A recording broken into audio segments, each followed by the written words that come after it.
Hey everybody, Ron Baber here with your tip of the week. And as you can see right behind me, it's that time of year for the mid-year check-in. So here we are on Tuesday, July 1st, and I'm talking about have you checked in to see how you're doing for the entire year? For the first half of this year, are you on track? Are you behind? Are you ahead? Now, many top originators, in fact, almost all the top originators that I either coach or know, they all know their numbers. They can pull up their numbers. If they're not already in their head, they can pull up their numbers on a screen in a matter of seconds, knowing exactly how they're performing for the year in relation to their goals. But it still amazes me the vast majority of originators don't really know what their numbers are for the year, or they might know their numbers, but it's become a distant thought to what their original goals were. And a lot of that has to do with what happened in the beginning of the year.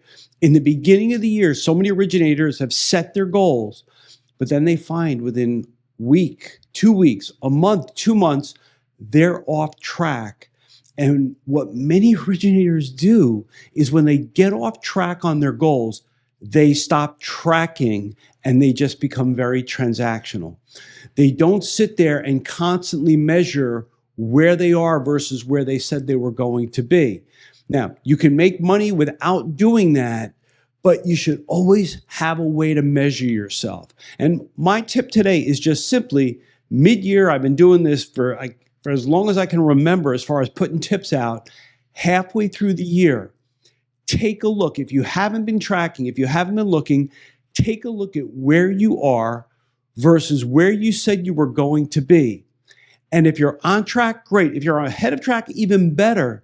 But if you're behind, don't beat yourself up. Just ask yourself, how do I finish strong for the rest of the year? Set a goal. If you can't obtain your goal, if it feels just too far off, then reset your goal for the next 6 months.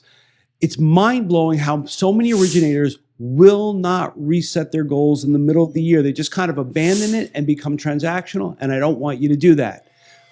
Goals are a great way to measure yourself. They're a great way to drive yourself as long as your goal is something that inspires you. So do your mid-year check-in. We'll see you next week.